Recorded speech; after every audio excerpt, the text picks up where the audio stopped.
Welcome to The Explainer. Today, we're diving deep into a security concept that's pretty much changing everything: zero trust.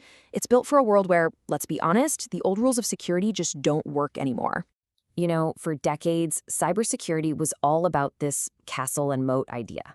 We'd build these huge digital walls and moats, firewalls and network perimeters to keep the bad guys out and everything important safe inside.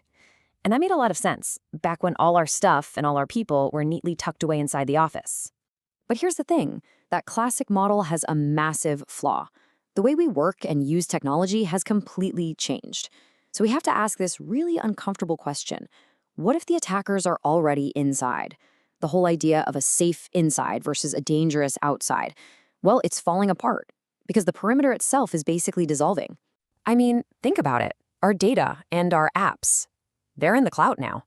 Our teams are working from literally everywhere, and we're plugging billions of new smart devices into our networks, everything from giant servers to tiny sensors.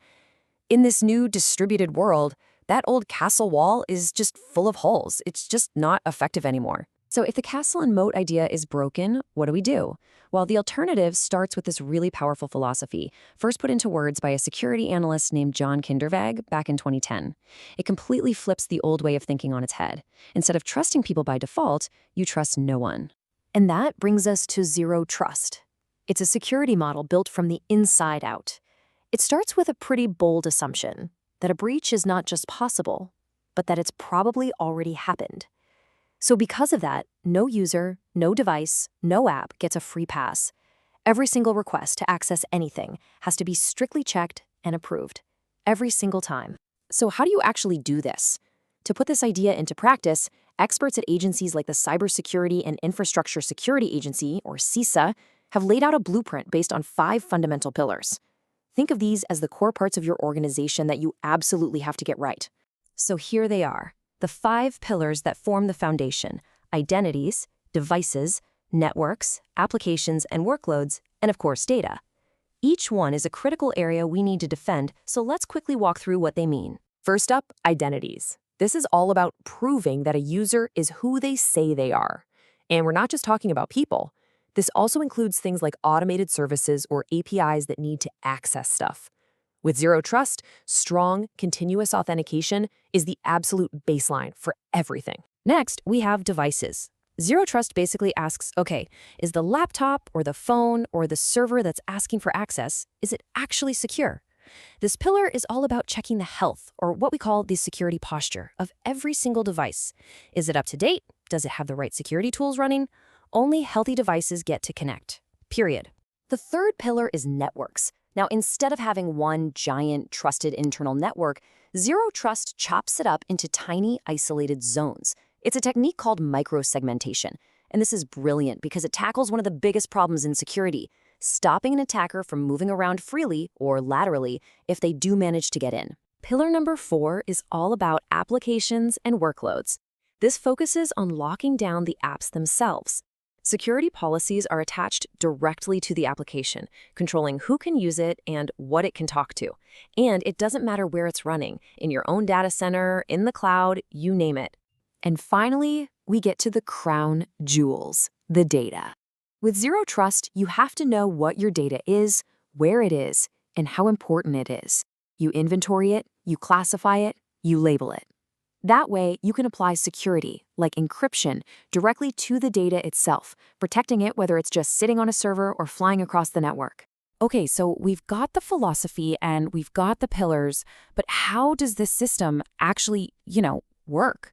How does it make decisions in real time? Well, according to NIST, it all comes down to 2 main components that work together like a well-oiled machine. The easiest way to think about it is like a really smart nightclub security checkpoint.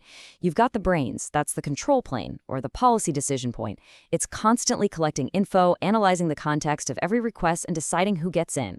Then you've got the bouncer, that's the data plane, or the policy enforcement point. It's the gateway that actually enforces the brain's decision, saying, yep, you're on the list, or nope, not tonight. So this sets up a simple but really powerful workflow. Step 1, a user or device requests access to something. Step 2, the brain verifies that request against all the rules, checking identity, device health, everything. And step 3, the bouncer gets the call and either opens the door or keeps it shut. And this loop happens for every single access attempt, all the time. Okay, so we've covered the what and the how, but why? Why go through all this effort? Well, the payoff for adopting zero trust is huge. We're talking about moving way beyond just theory and getting real, concrete security wins. And this is where the rubber really hits the road. You can see right here how zero trust just shuts down some of today's biggest threats. Take lateral movement. In a traditional network, once an attacker is in, they can basically wander around wherever they want. With zero trust's microsegmentation, they're stuck in one tiny box. Or think about stolen passwords. That used to be the golden ticket for an attacker. Now, with continuous verification, a password alone is almost useless. So when you add it all up, the business benefits are massive. You're dramatically reducing the risk of a major breach, you're getting incredible visibility into what's happening on your network, and you're making it easier to meet all those complicated compliance rules. And here's the kicker. By making security seamless for our modern remote workforce, it can actually create a better user experience. And that brings us right back to the central question. In a world without digital walls, where a threat could be anywhere, who do you really trust? By starting with the answer, no one, until they're proven trustworthy, zero trust gives us a tough, resilient, and absolutely essential framework for our hyper-connected world.